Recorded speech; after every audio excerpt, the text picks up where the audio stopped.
And hello and welcome to Arts and Entertainment. I'm Deborah Gilbert, your host, and as always, it's so great to have you. Thank you for tuning in, and as always, I hope you enjoy the show.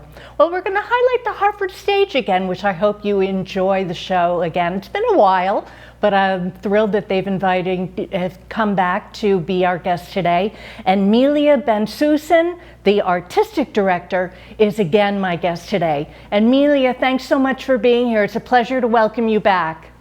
Oh, it's such a pleasure to be with you, Deborah. Thank you for having me. Well, what I like to do in the beginning of the show, which you may or may not remember, is that I like to introduce the guests to the viewers. So why don't you take us back into your background? Tell us about yourself. Well, let's see. I'll try not to make this overlong, right? Because I'm old enough that this could go on for a while. But I grew up in Mexico City. My father's Mexican and my mother's American, and I fell in love with the theater at the age, I would say, of 4, and have been addicted to this art form since then. I arrived here in Hartford 5 years ago. This is my 6th season as artistic director at Hartford Stage. I've directed many new plays as well as many what we call classics, right? Shakespeare, Lorca, Calderón de la Barca, these wonderful playwrights of different centuries. Clifford Odets, Arthur Miller, I would call classics as well. And prior to being at Hartford Stage, I was a freelance theater director, but also chair of the theater program at Emerson College in Boston. So it gives you a little bit of a sense. Directing, teaching, living all over the country really after having moved here for college. So, and thrilled to be here in Hartford. I love this community, I love this theater. Well, the first thing, because we have so many performers that watch the program, is did you think when you were a child discovering theater at 4 that you'd be performing on stage at all? Did you ever want to be an actor? That's all I wanted, okay? So I didn't understand about directing. Like so many of us who fall in love with the theater, I fell in love with it with the notion of performing. And, you know, when I was in college, I discovered a great love for directing. But at that time, I wasn't aware of that many women who were either running theaters or directing. So I had a whole fantasy, really, that lasted through college, that I would become really famous as an actor and then I could start directing. It was really my senior year in college when I realized maybe I'm not going to train as an actor. Maybe I'm really going to focus on this directing thing. When you were in college and kind of made that transition over to directing, did you, because people will think education is probably one of the big keys into getting into the arts. Did you take directing classes? How did you move over to become a director? It's a great question. You know, in part it's a testament or really part of where I grew up generationally in this profession. There weren't that many directing programs. I studied comparative literature as an undergraduate. And so I studied theater, but it was a liberal arts college, so there weren't special directing courses. But I really viewed theater, without realizing how much I was doing this, I apprenticed to the field. It's almost as though I joined the guild. And I assisted and I observed and I showed up at theaters and volunteered and did everything I could just to be part of theaters. I moved to New York City a couple of years after college and just stayed there. I had the privilege of working for Joe Papp. I started there as someone who answered telephones. It's kind of like the mailroom stories you hear of Hollywood successes and agencies and so forth. You know those stories, Deborah, right? You start in the mailroom and move up. I started at the Public answering telephones, became an assistant dramaturg there, and then ultimately started directing at the Public Theater, which was a huge break for me. We also probably have a lot of people hearing you do whatever you needed to do to rise up to be in the position that you ended up being in today, if you will. Do you recommend volunteering and getting involved as a way to get involved the way you did? You know, it really worked for me in New York in the 80s to be available, to do everything. There was one of my first jobs I recall I was the assistant to the artistic director of a little theater called Manhattan Punchline that was on Theater Row, and one of my jobs was to clean the bathroom. Steve Kaplan, if you're out there, I'm still grateful that I got to assist you, and even though that was one of my jobs, I also got to read plays and direct readings. You know, Deborah, the world's so different. My kids remind me, my own children who are in their 20s, that my way of working in this field is of a different era. So it's much harder, right? Hartford Stage had a great internship program. We don't have it right now. So the interning, the apprenticing, the volunteering, it's more complicated now than it used to be. New York, tell us what it was like to be there. You're mentioning the 80s. What was it like to be there just in general? Well, for me, it was a dream come true, right? I mean, I'd grown up in Mexico City, but my dream was New York theater. I listened to Broadway musicals my entire childhood and actually did the math when I was around 10 years old of when the next Gypsy revival would have to be so I could play Mama Rose. So I was a theater kid through and through. When I lived in New York, even when I was out of work and I was single and I had no money and I didn't know if things were going to get better, just being in the city gave me a kick. I felt successful just by living in New York. I lived there from 86 to 96.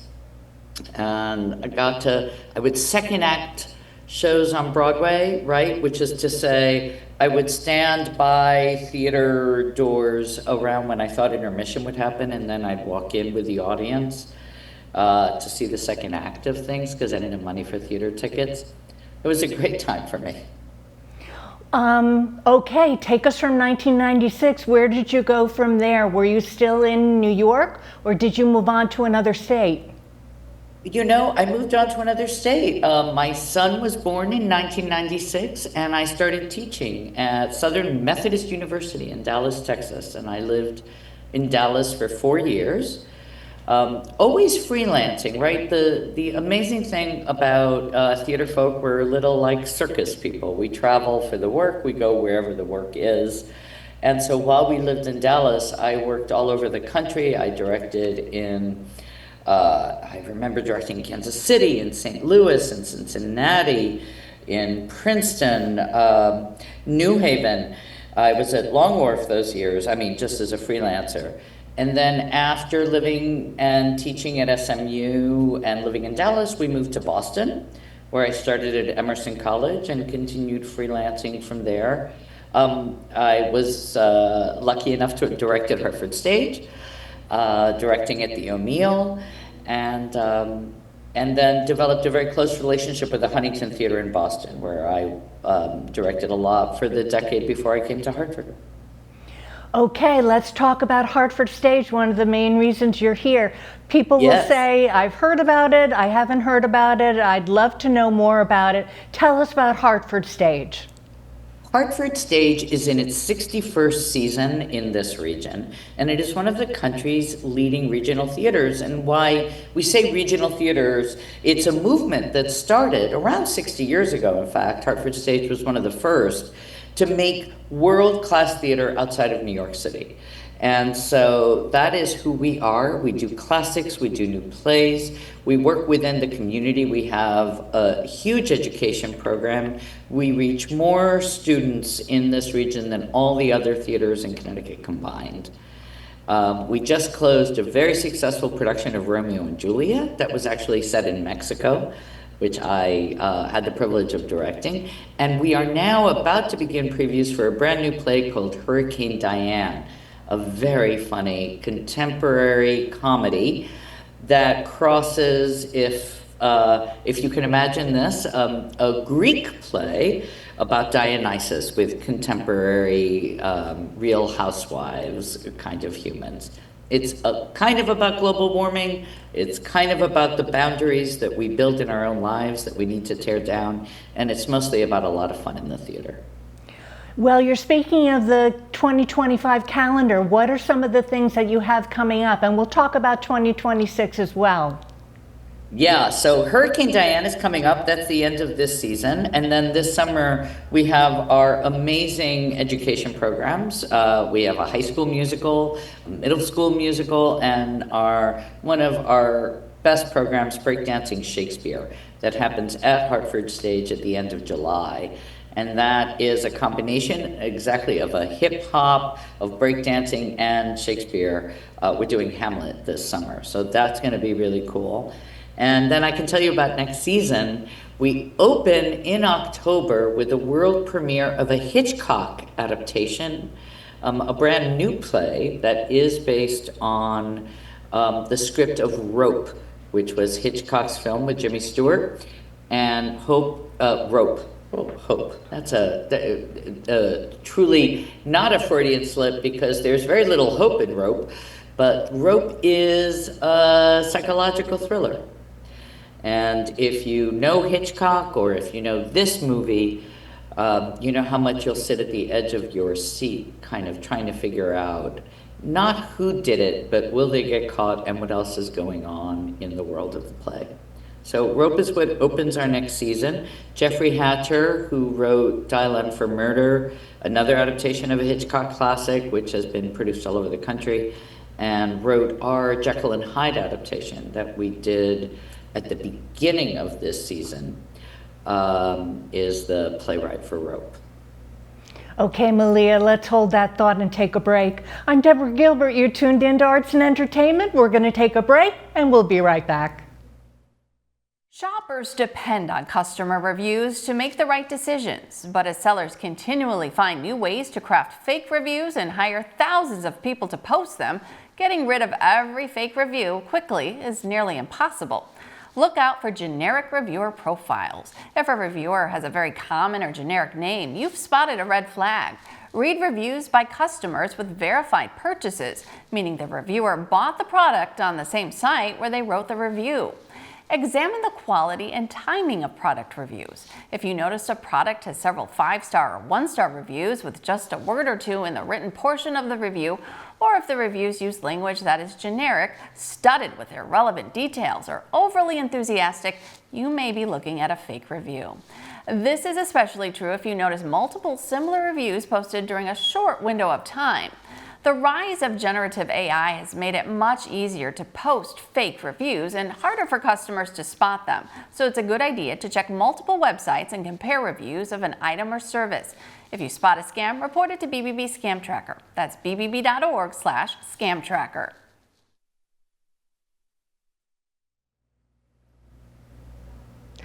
And welcome back to Arts and Entertainment. I'm Deborah Gilbert, your host, and as always, I hope you're enjoying the show. We're talking about the Hartford Stage. And Melia, as artistic director, I think everybody hears the title, but isn't really sure what it entails. Tell us what your responsibilities are.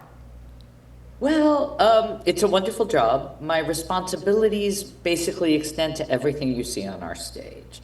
From the moment you enter the theater, I would say, in terms of the scripts that are selected, the actors hired, who's directing, what the play looks like. Everything to do with our season is under my purview. I have an extraordinary staff, or share with this community a great staff at Hartford Stage who are part of all these decisions, of course, working collaboratively with me. But yeah, the artistic director gets to read plays, talk to playwrights, talk to designers, talk to directors, and then decide what works best for this community at this time on this stage. And also then, as a director, I direct usually two productions a season on our stage. So I just directed Romeo and Juliet and Jekyll and Hyde this season. Next season, I'll be presenting for this audience Rope, as I was just sharing. I'm directing that. And then a brand new production of Death of a Salesman, Arthur Miller's landmark and really important American tragedy.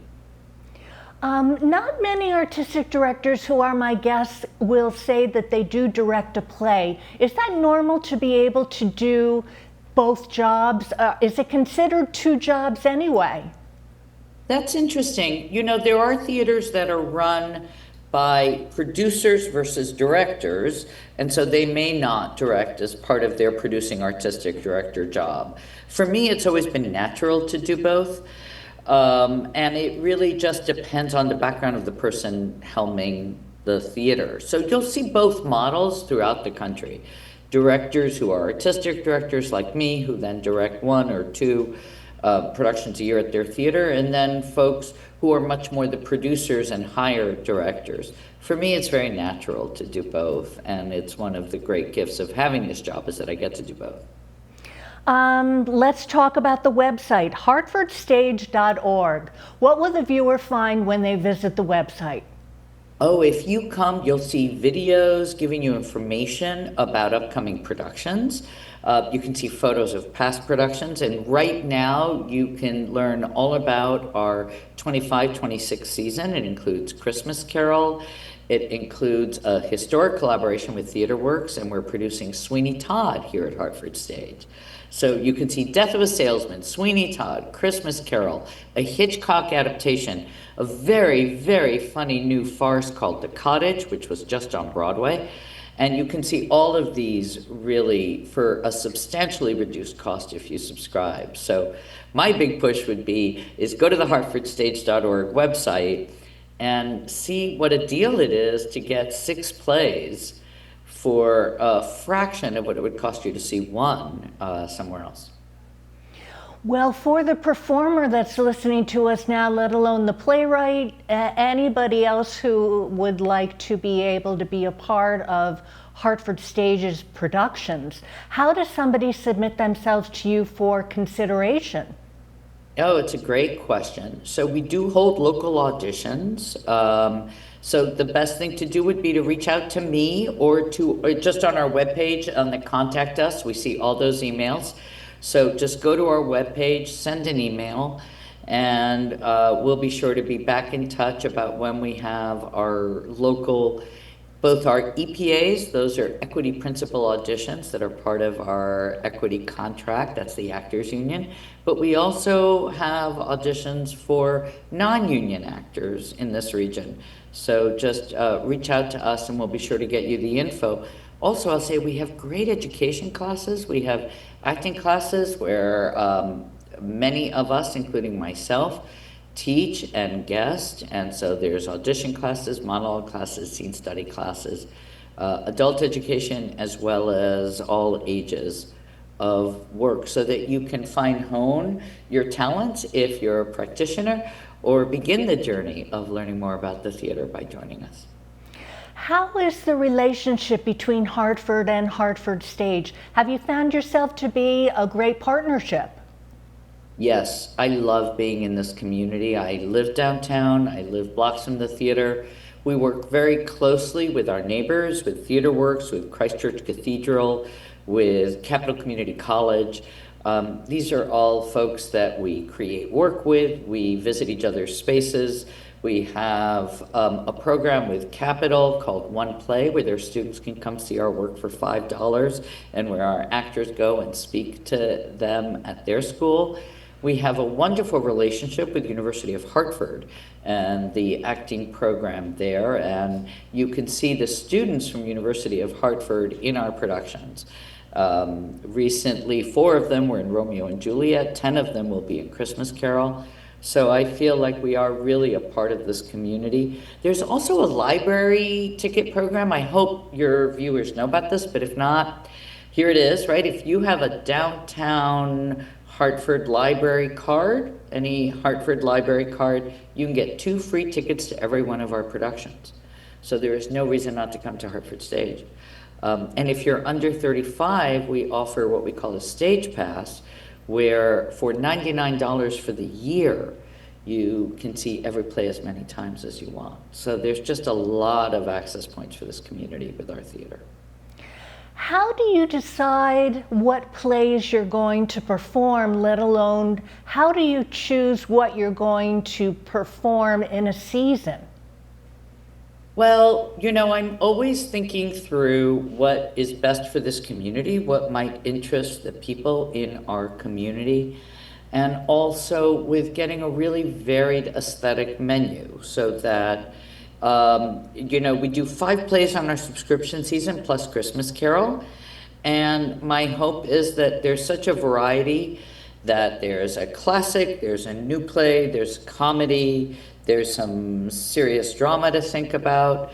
Every other year, we'll do a Shakespeare, right? So last year we did All My Sons. This year we did Romeo and Juliet. Next year we'll do Death of a Salesman. Who knows what we'll do in 26, 27. I'm starting to think about that now. But it's looking for a mix of aesthetics, a mix of voices, cultural representation as well. One of our plays next season is called Native Gardens, which is about neighbors. And, you know, the Robert Frost line, good fences make good neighbors. Well, it only works if you don't tear down the fence, I guess. And this is about a new BIPOC family comes into the neighborhood and what the assumptions are from one couple to another. And it felt, when I read it, very much like a Connecticut play. It reflects our experiences with our neighbors and our communities and how we sometimes misjudge each other. Hurricane Diane also is a comedy that feels very relevant to this community, dealing with gardening and global warming and also the isolation that sometimes happens in nuclear families. So it's looking for a mix of themes, a mix of styles, and really wanting to be a home for entertaining work for this neighborhood. I like to get a pulse when I take tape the show with artistic individuals as how is theater doing in general? How do you find Hartford Stage is doing, but what about the state of Connecticut, let alone the nation? How is theater doing? Well, I don't think it's a surprise to anyone to learn that these are difficult times for the arts, as they are for so many industries right now. So federal funding is almost vanished. And I would say that all the theaters in this state are really, we're fighting together. We're united in looking for more state support, more corporate support. Audiences are coming back, and that's a wonderful thing. We're not quite at pre-pandemic levels in terms of attendance, but I can feel from your viewers, from this community, we have more people in attending, and our lobby is bustling and joyous. But the foundation funding, the corporate funding, the government funding for the arts is down, and that has been a challenge for all the theaters, not only in Connecticut, but around the country. So I think we need a concerted effort from all of us who believe in arts and culture. We need to support museums, symphonies, and theaters, of course, ballet companies, everybody. We're all struggling because this country has never been great about arts funding, and now it's a particularly low point. If everybody gets on board, do you foresee the future getting brighter at all? I have to. I love this theater. I'm optimistic about theater as an art form. Not always about life, but I'm very optimistic about the theater. But we do need people to show up. We need you all to come. We need you to subscribe. To our theater, to other theaters, support all the theaters in Connecticut, support the museums, the symphonies, the concert halls, the dance companies. Arts really matter. They're a measure of a culture's emotional and spiritual health. And so it really matters to show up. Now, you had mentioned that you were just starting to think of the 26-27 season. When do you really start to think about it seriously and put plans in action?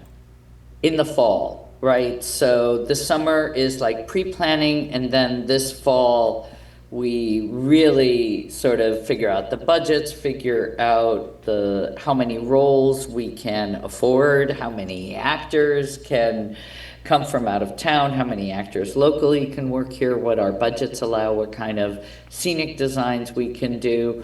And then we strive to be done with season planning by January, if you can imagine that. So the next 6 months, I start to gear up. I get a couple of months of feeling like, oh, okay, we're wrapping up this season and next season's announced, phew, and then it's back to the drawing board of figuring out what's ahead.